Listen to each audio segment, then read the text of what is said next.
Good morning, সুপ্রভাত। আশা করি তোমরা সবাই খুব ভালো আছো, আমরাও ভালো আছি। আজ হচ্ছে শুক্রবার আর এখন ঘড়িতে বেজে গেছে 9:30। তো এই যে এখন চা খাচ্ছি। আচ্ছা, চা খেতে খেতে তোমাদের সাথে একটা ছোট আপডেট দেব। সেটা হচ্ছে আমার মেয়ের যে ওই বার্থডের একটা ব্লগ করেছিলাম ডন বস্কো আসালামে, সেই ব্লগটাকে আমাকে কিন্তু পাবলিক থেকে আনলিস্টেড করে দিতে হয়েছে। সেই ব্লগটা তোমরা কিন্তু আমার চ্যানেলে আর পাবে না বা পাচ্ছ না। অনেকে আমাকে কমেন্ট করে জিজ্ঞাসাও করছো।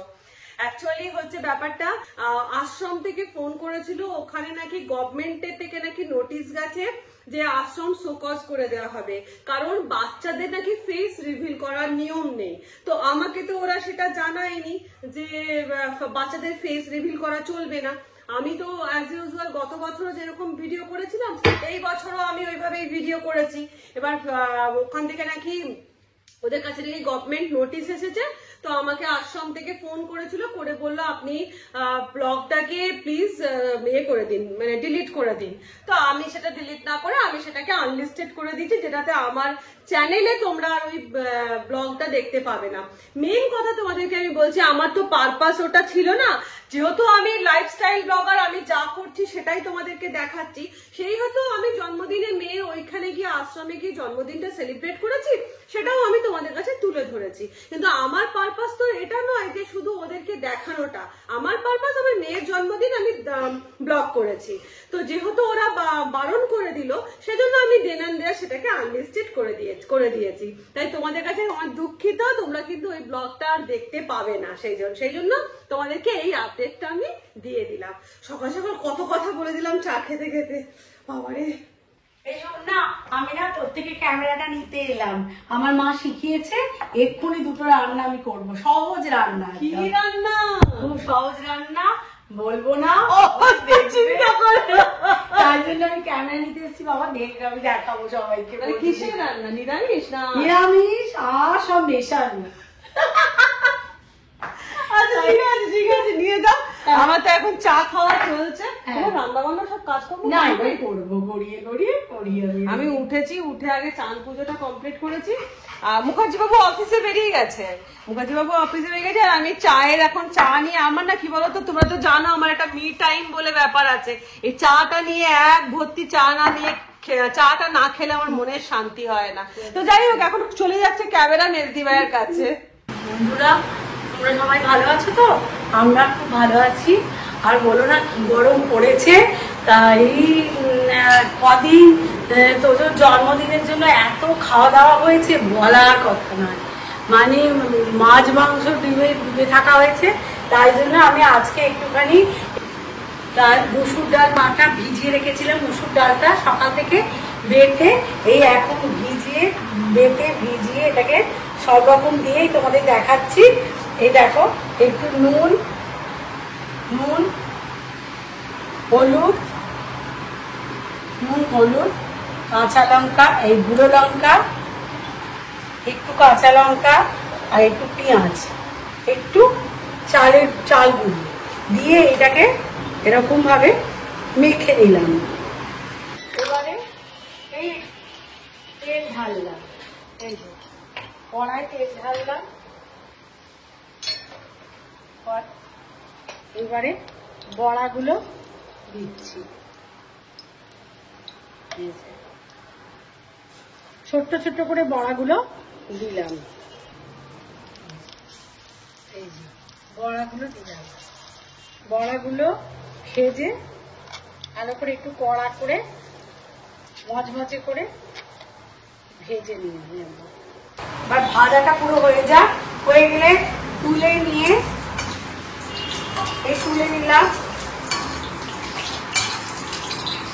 তুলে নেওয়ার পর আমার একটু তেল হাতবো। হ্যাঁ, আবার একটু তেল দিলাম। একটু তেল না দিলে বাবা এইসব খুব ভালো হয় না। এইবারে দিলাম পেঁয়াজ দিলাম, কাঁচা লঙ্কা, একটু রসুন, একটু টমেটো, এই যে টমেটো দিয়ে এটাকে কষানো। এইটা পেঁয়াজটা তেল তেল করে একটু কষা হয়ে যাওয়ার পর একটু এই যে একটু পোস্ত বাটা,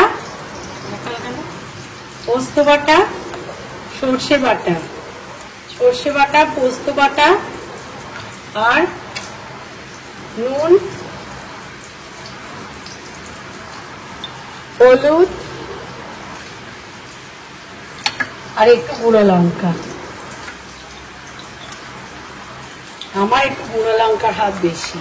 এইবারে এইটাকে এরকম ভাবে ফেটিয়ে নিলাম, সর্ষে, পোস্ত, গুঁড়ো লঙ্কা, হলুদ, নুন দিয়ে এই যে টমেটো, কাঁচা লঙ্কা, এই যে এই ভাজাটা এর মধ্যে এটা দিয়ে দিলাম, এই যে এটাকে দিয়ে দিলাম, দিয়ে এটা স্টিম করে যতক্ষণ না তেলটা ছাড়ছে কড়াতে, মশলা থেকে তেলটা ছাড়ছে ততক্ষণ এটাকে কষাতে হবে, কষিয়ে নিতে হবে। এই যে তো পোস্ত বাটা জলটা দিয়ে দিলাম, পোস্ত বেটে যে জলটা ওটা দিয়ে দিলাম। দেখো এইবার এইটা তেলটা ছাড়া হয়ে গেলে মুসুর ডাল যে বড়াটা ভেজে রেখেছিলাম সেই বড়াটা ওর মধ্যে দিয়ে দিতে হবে। তোমরা খেয়ে দেখো, ভীষণ ভালো লাগবে, মানে এত ভালো লাগে যে ভাত দিয়ে খেতে মুখ ছেড়ে যায়, আর একটু ঝাল ঝাল হয়। আমি গুঁড়ো লঙ্কাটা দিয়েছি, কাঁচা লঙ্কাও দিয়েছি বড়ার সঙ্গে বাড়িতে, কিন্তু এই দেখো বন্ধুরা এটা এই যে তেলটা ছেড়ে ছেড়ে যাচ্ছে, এই যে তেলটা ছেড়ে ছেড়ে যাচ্ছে। এইবারে দিয়ে দেবো বড়াগুলো। এইবারে এই একটু পোস্তর জলটা, একটু জল দিচ্ছি। এবার এটা হয়ে গেলে নামিয়ে নেব। জিনিসটা এবার এরকম হলো, সর্ষে পোস্ত দিয়ে মুসুর ডালের বড়া কমপ্লিট। এইবারে আমি আর একটা দেখাবো, এটা হচ্ছে ডিম বেগুন। ডিমগুলোকে ফাটিয়ে রাখলাম, দুটো ডিম একটু এতে নুন দিলাম ডিমেতে, এই যে ডিমটাকে একটু ফাটিয়ে রাখলাম, এই যে ডিমটা ফাটিয়ে রাখলাম। এইবারে গ্যাস জ্বালিয়ে এবার তেল দিলাম, এই যে তেল দিলাম। এইবারে এই বেগুনটা একটুখানি নুন দিলাম আর একটু হলুদ দিলাম, এই যে নুন আর হলুদ দিয়ে মাখিয়ে এইবারে এটাকে একটু ভাজতে হবে। এই যে বেগুনটা ভাজা ভাজা করে দিতে হবে, খুব ভালো করে বেগুনটাকে লাল লাল করে ভেজে নিয়ে আলাদা জায়গায় তুলে রাখবো। এই যে এখানে বেগুনটা ভেজে তুলে রাখলাম।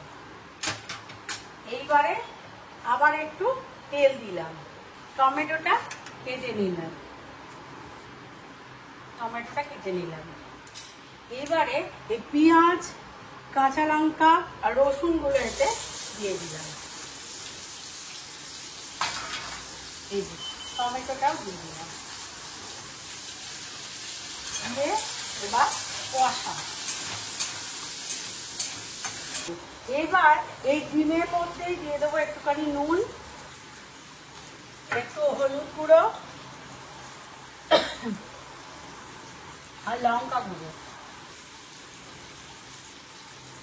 দিয়ে দিলাম, দিয়ে এটাকে বেশ করে ফেটাতে হবে, খুব করে ফেটাতে হবে, যাতে কোনো দলা পাকানো কোনো কিছু না থাকে।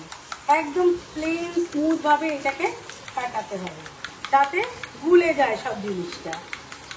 দিয়ে এবারে এই যে ভাজা যায় জিনিসটা, এই যে টমেটো, কাঁচা লঙ্কা, এই যে ভাজাটা, এই ভাজাটার মধ্যে এবারে এই যে একটু ব্রাউন কালার হয়ে গেছে ভাজাটা, এবারে এর সঙ্গে ডিমটা দিয়ে দিতে হবে। এই যে ডিম দেওয়া, কাঁচা লঙ্কা, হলুদ, নুন এসব দিয়ে এটাকে দিয়ে দেখো বন্ধুরা, এই যে ডিমটা দেওয়া হলো এতে কি হবে, ডিমের সঙ্গে এই পেঁয়াজ, আদা, রসুন, টমেটো জিনিসটা এরকম খুব সুন্দর একটা কালার হবে। খেয়ে দেখবে অসাধারণ খেতে হয়। এর মধ্যে দিয়ে দেবো এবার এই যে এইবারে খুব ভালো করে নাড়াচাড়া করতে হবে। ফ্লেমটাকে জোরে করে একটু নাড়াচাড়া করতে হবে। একদম ঝুড়ো ঝুড়ো, হ্যাঁ, রুটি দিয়ে, ভাত দিয়ে, লুচি দিয়ে, পরোটা দিয়ে সব হচ্ছে ভালো লাগবে, যা দিয়ে তোমরা খেতে চাও। এইটা করে দেখো, দেখো। তো বন্ধুরা, তোমরা করে দেখো, যদি ভালো লাগে, যদি তোমাদের দেখে মনে হয় করে খেয়ে যে এইটা খুব ভালো, তাহলে আমাকে কিন্তু জানিও অবশ্যই, ঠিক আছে? Good morning. সকাল সকাল স্নান পুজো সব কমপ্লিট করে আমি চললাম, কোথায় চললাম সেটা আমি এখন বলবো না, বিশেষ কাজে একটা যাচ্ছি, আবার বিশেষ কাজ, মানে এটা ছাড়া মানুষ চলতে পারে না। আমি তাও কিন্তু একটা দিন থেকে গেছি, যেহেতু আমরা একসঙ্গে তিনজনে থাকি, বক বক গল্প এগুলো থাকে, তো এইগুলো আমাদের কাছে বেশি মজার লাগে। প্লাস তোমরা তো আছোই, তো কোথায় যাচ্ছি না যাচ্ছি চলো তোমাদের আবার আজকে দেখাই। কি খবর? হ্যাঁ, কোথায় যাচ্ছ? আপনার সেজে বুঝে সাদা পড়েছে গানের ক্লাসে না? না, গানের ক্লাস পরে, গানের ক্লাস জিন্স পরে অ্যালাউ নয় তো। না, তোমরা সাদা পরে যাচ্ছ, তোমরা আজকেও দোল খেলা হবে না গো, গানের ক্লাসে আমাদের জিন্স পরে অ্যালাউ নয় তো। গানের ক্লাস যেতে গেলে আমাদের হয় শাড়ি নাই চুড়িদার পরতে হয়। আজকে একটা খুব খুব ভাইটাল কাজে যাচ্ছি। ওটা এখন সারপ্রাইজ রাখবে এখন? হ্যাঁ, আমার বন্ধুদেরকে এখন জানাবো না, বন্ধুরা আমার ভিডিও পুরো দেখবে, তারপরে সব বুঝতে পারবে। আচ্ছা আচ্ছা। কি গো, ওই তো নয়, তোমার কি টাইম লাগবে? কেন এমা, তোমার ডিম সেদ্ধটা আনা হলো না? যা, আমি আনতে পারছি, আমি তো অফিস করছি না। তাড়াতাড়ি করো, তাহলে এসে আমাকে আবার কিশমিশকে খাওয়াতে হবে, ডিজিকে খাওয়াতে হবে। আমাকে তাগাদা মারলো, হড়বড় করলাম আমি, এসে এখন নিজে কাজ করছি। আচ্ছা, আমি এসে গেছি খোসলা ইলেকট্রনিক। এখন এখান থেকে আমাদের মোটামুটি জিনিস কেনা হয়, বেশ ভালো, বেটার দোকানটা, ঠিক আছে? আমি ভেতরে ঢুকছি, জানি না আমার আওয়াজটা আপনারা নিতে পারছেন কিনা, যাই হোক আমি ভেতরে ঢুকছি। আচ্ছা, আমি কিন্তু ও আচ্ছা আচ্ছা, আমরা তো সবই এখান থেকে নিই মোটামুটি। আরে কি বলছিলে তুমি, একটু আরেকবার বলবে ভাই? একটু বলো তো। এক্সকিউজ মি, বলছি তুমি, হ্যাঁ হ্যাঁ হ্যাঁ বলো। হ্যাঁ, তুমি যেটা বলছিলে আমাকে, যেটা এখন নতুন বেরিয়েছে।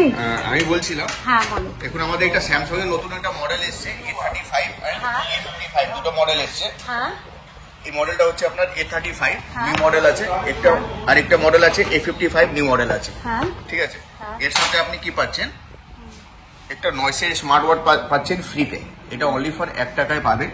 এই ফোনটাতে দুটো ভ্যারিয়েন্ট আছে, 8GB র্যাম, 128GB ইন্টারনাল। এবার যদি আমরা ক্যামেরা নিয়ে যদি বলি ম্যাম, ক্যামেরা হচ্ছে এখানে ব্যাকে হচ্ছে আপনার 3টে ক্যামেরা। এবার ফোনটা আপনাকে লাইভ আমি দেখাচ্ছি। হ্যাঁ খুব ভালো হয়, তাহলে দেখো লাইভ আমি দেখাচ্ছি, ক্যামেরাটাও আপনাকে দেখাচ্ছি। আচ্ছা, আগে একটা কথা বলো, এটা কিরকম দাম পড়ছে? আসল জিনিসটাই জানিনি। এটা প্রাইস হচ্ছে আপনার 32,999। এটা অফারে আসছে আপনার 31,000 রুপিস। তার সাথে ম্যাম এটা এই স্মার্ট ওয়াচটা আপনি ফ্রি পাবেন, অনলি ফর 1 টাকা আপনাকে পেমেন্ট করতে হবে। এটা আপনি আমাদের খোসলা দিচ্ছে, এটা কোনো স্যামসাং কোম্পানি প্রোভাইড করছে না, এটা অনলি খোসলা দিচ্ছে, ঠিক আছে? তো এটা আমাদের এখানেই পাবে, আমার ডিলারে এখানেই পাবে, অনলি ফর খোসলা দিচ্ছে। এই ফোনটা ম্যাম আমি চালু করলাম, ঠিক আছে? ডিসপ্লেটা হচ্ছে আপনার দেখেন 120 হার্জ ডিসপ্লে আছে, কন্ট্রোল ক্যামেরা দিয়েছে। আগে কি হতো, ইউ ডিসপ্লে বা ভি ডিসপ্লে আসতো, এখন কোম্পানি একটু ইনোভেটিভ করেছে, একটু বেটার করেছে, ফ্ল্যাগশিপের মতো প্রিমিয়াম একটা ফোন বানিয়েছে। এটা কন্ট্রোল ক্যামেরা আছে। ক্যামেরা যদি আমি বলি, এই সামনে ক্যামেরাটা হচ্ছে 13 মেগাপিক্সেল ক্যামেরা, ক্যামেরাটা দেখুন, অসম ক্যামেরা, 13 মেগাপিক্সেল ক্যামেরা আছে। ব্যাক ক্যামেরা হচ্ছে আপনার মেন ক্যামেরা যেটা আছে ওটা 50 মেগাপিক্সেল ক্যামেরা আছে, 8 মেগাপিক্সেল আছে, 5 মেগাপিক্সেল আছে, 3টে ক্যামেরা আছে। এখানে 3টে camera, 50 megapixel, 8 megapixel and 5 megapixel. Okay okay, আচ্ছা দাঁড়াও এবার। হ্যাঁ কি বলছিলে? আচ্ছা, এই মডেলটার মধ্যে আরেকটা ইউনিক ফিচার্স আছে, যেটা আমি আপনাকে এটা দেখাবো। এখানে বক্সের উপরে দেখুন ম্যাম লেখা আছে ওয়াটার এন্ড ডাস্ট রেসিস্ট্যান্ট। এটা হচ্ছে IP67। এটা যদি বাই চান্স ফোনটা যদি 1 মিটার জলে যদি পড়ে যায়, তাহলে কোনো প্রবলেম হবে না, 8 ঘন্টার মধ্যে নিতে হবে। বা যদি এর মধ্যে ধুলো বা ডাস্ট কিছু যায়, তাহলে কোনো প্রবলেম হবে না। এখন বৃষ্টি ওয়েদার, পড়ে গেলে কিছু করার নেই, বলছি হাত থেকে পড়ে গেলে তো কিছু অসুবিধা নেই, বলছি হাত থেকে পড়ে গেলে আর থেকে পড়ে গেলে তো ম্যাডাম হ্যাঁ, কিছু করার নেই, বাট ওই। তার জন্য একটা বেটার জিনিস, আরেকটা বেটার জিনিস দিয়েছে এখানে। আচ্ছা এখানে দিয়েছে কর্নিং গরিলা গ্লাস। আচ্ছা আমার মেয়ে ডিসকাউন্ট করানোর জন্য ব্যস্ত হয়েছে, ম্যানেজারের সাথে কথা বলে যাচ্ছে। হ্যাঁ অলরেডি ডিসকাউন্ট করেও দিয়েছেন উনি। তাহলে আমার কত পড়লো দাদা? আচ্ছা আচ্ছা, এইটা হচ্ছে ওদের মেন স্টোর আর কি। এখানে আমার মেয়ের অফিসের জন্য আমাকে একটা এসি নিতে হবে, পরে নেওয়া হবে, পরে বলতে এর মধ্যেই নিয়ে যাবে এপ্রিলে। বাড়ি ঢুকছি, অনেক দেরি হয়ে গেল। এই যে আমার হাতে ফোন। অ্যাকচুয়াল কি বলতো, আমার ফোনটা নষ্ট হয়ে গেছিলো, স্ক্রিনটা ফোনে নষ্ট হয়ে গেছিলো, ব্ল্যাক হয়ে গেছিলো, মানে ফোনে কিছু বুঝতে পারছিলাম না, তো যার জন্য। আর আমাদের মেয়েদের কি বলতো, ফোন একটু খারাপ হয়েছে, ঠিক আছে চলছে, যতদিন চলুক চলছে। আমার প্রায় 7-8 বছর হয়ে গেল এই ফোনটা, তো ওর জন্য দেখলাম না আর চলবে না, এবার কিনতেই হবে, যার জন্য গেলাম আজকে, গিয়ে ফোনটা কিনে নিয়ে গেলাম। তো এই বাড়ি ঢুকছি, এবার আমি কিশমিশটা খেতে দেবো, প্রচুর দেখতে আছে। চলো। শাশুড়ি মায়ের শরীরটা না বিশেষ ভালো নেই, মানে এখন যেটা মায়ের প্রবলেম, খাওয়া দাওয়া তো অনেককালই কমে গেছিল, এখন না একদমই কমে গেছিল। আর মা আগে না ভীষণ ফুডি ছিল, ফুডি ইন দ্য সেন্স মা ভাতটা খুব কম খেত, কিন্তু মাছ খেতে মা বরাবর খুব ভালোবাসতো, আর সেটা খুব ভ্যারাইটি অফ মাছ খেতে ভালোবাসতো। মানে তোমাদের বলছি, আজকে ধরো দেওয়া হলো হয়তো ভেটকি মাছ, কাল কিন্তু মা ভেটকি মাছ খাবে না, কালকে মাকে অন্য মাছ দিতে হতো। সেই মানুষটা এখন তুমি বিশ্বাস করতে পারবে না, এখন সেই মানুষটা কি দিয়ে ভাত খায় জানো? এই 2 চামচ মতন ভাত, একটা কাঁঠালি কলা দিয়ে দুধ দিয়ে, তাও সেটা যদি খাইয়ে দেওয়া হয় তবেই মা খায়। তো এই অবস্থা, বুঝতে পারছো? এবারে ধরো মা ওই খাচ্ছে, মেয়ে কাল চলে গেল হস্টেল, নিজের জন্য কি আর ইচ্ছে করে বলো তো রান্না করতে? তাই আজকে আমার রান্নার মেনু তোমাদেরকে দেখাচ্ছি। এই দেখো, এখানে চলছে 2 পিস পেটি মাছ ভাজা, এই হচ্ছে এখানে মায়ের জন্য দুধ জাল দিয়ে রেখে দিয়েছি, আর তার সাথে এই যে রয়েছে পাতলা করে মুসুর ডাল, টকের ডাল, মুসুর ডাল করা রয়েছে, টক ডালটা গরমের জন্য ভালো, আর তার সাথে ভাত। এই হচ্ছে আজকে আমার দুপুরের মেনু, জানো, কিচ্ছু নয়। আর এইদিকে কালকের 1 পিস মাটন বাঁচা আছে, এই বাঁচা খোঁচা দিয়ে আজকে চালাবো, কিচ্ছু রান্না বান্না করবো না। এখানে আমার পান্তুয়ার খাবার রেডি হয়ে গেছে, তো এই 2 পিস মাছ দিয়ে আমার আজকে লাঞ্চ হয়ে যাবে, মাছ আর ডাল, আর কিচ্ছু করিনি জানো তো, নিজের জন্য ইচ্ছেই করছে না। কালকে সন্ধ্যেবেলাটা তুমি বিশ্বাস করবে না, কালকে সন্ধ্যেবেলা আমি না রেস্টুরেন্টে যাইনি, এবারে সন্ধ্যেবেলা চা বসাচ্ছি যখন, আমার না এত কষ্ট হচ্ছে মেয়ের জন্য। মানে কি, কদিন তো ছিল, প্রায় 10 দিন মতন ছিল। এবার ঘরে চতুর্দিকে কি হয়, মেয়েরা থাকলে কখনো বকছি, কখনো আবার বলছি, ফরমাইশও করছি, তোজো এটা কর, তোজো ওটা কর, সেটাও করছি। কখনো বলছি, আমি হয়তো রেস্টুরেন্টে বেরিয়ে যাচ্ছি, ওকে বলে চলে গেলাম, বাবু তুই সন্ধ্যেটা জেলে দিবি, বলে আমি বেরিয়ে চলে গেলাম নির্দ্বিধাতে, ও সন্ধ্যে জেলে রাখলো। এবার কি হচ্ছে, কালকে সন্ধ্যেবেলা থেকে এত আমার কষ্ট হচ্ছে, মানে ভাগ্যিস শুধু আমরা এই জয়েন্টে থাকি বলে একটা রক্ষে, মেজদি ভাই চলে এলো, দিদি চলে এলো, একটু গল্প টল্প করলাম, করে মনটা আমার ঠিক হলো। নাহলে কাল সন্ধ্যেবেলা আমি শুধু বসে বসে কেঁদেছি। কালকে আমার প্রথম দিনটা এই জিনিসটা খুব হয়, তারপরে কি বলতো, আস্তে আস্তে তো মানুষ ও অ্যাডজাস্ট হয়ে যায়, ও ওখানে ক্লাসে স্টার্ট হয়ে গেছে, আমারও এখানে রোজের ডিউটি স্টার্ট হয়ে গেছে, তো এই করতে করতে অ্যাডজাস্টটা হয়ে যায়। গুড ইভিনিং, এখন বেজে গেছে বিকেল 5:30, আর এই যে আমার পান্তা বুড়িকে নিয়ে আমি বসে আছি নয় গো, এবার আমি রেস্টুরেন্টে বেরোবো। আর পান্তা বুড়ি যখনই আমি জামা কাপড়টা পরে নিই না, ও ঠিক বুঝতে পারে যে মা এবারে বেরিয়ে যাচ্ছে। এই দেখো কি করবে বলো তো, ও আমার জামা ধরে টানবে, আমার পান্তুয়া আমার জামা ধরে টানবে, পা ধরে টানবে, এই করতে থাকে। তো যাই হোক, এবার তো আমাকে তো বেরোতে হবে। আর আমার বেরোনোর আগে কাজ হচ্ছে, আমার পান্তুয়াকে বেরোনোর আগে আমি পান্তুয়াকে একটু হিসি করাই, হিসি করিয়ে নিয়ে সন্ধেটা জ্বালি, সন্ধে জেলে মানে ঘরের কাজগুলো কমপ্লিট করে তারপরে রেস্টুরেন্টের জন্য বেরিয়ে যাই। এখন আমার সমস্ত কাজ ডান হয়ে গেছে। একটু পান্তুয়াকে আদর না করে দিলে ও বেরোলে ওর মন খারাপ করে, জানো তো।